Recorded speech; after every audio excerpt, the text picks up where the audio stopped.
পলি আজকে আমাদের বাসায় এসে চাল কুমড়ার পাতা দিয়ে কালিজিরা দিয়ে ভর্তা বানাচ্ছে। অনেক সুস্বাদু, খেতে খুবই ভালো লাগবে। আমার শাশুড়ি মা এই পাটা পুতাটা দিয়েছিল অনেক বছর আগে।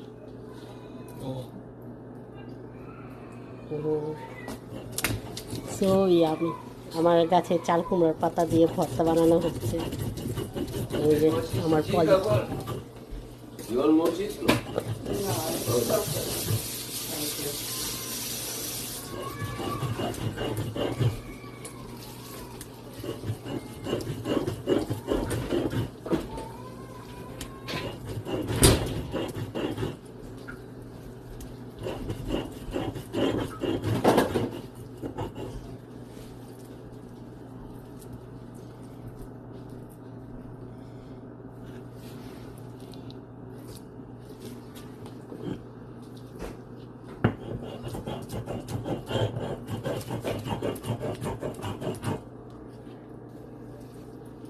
আজকে জমবে ভালো আমাদের ডিনার।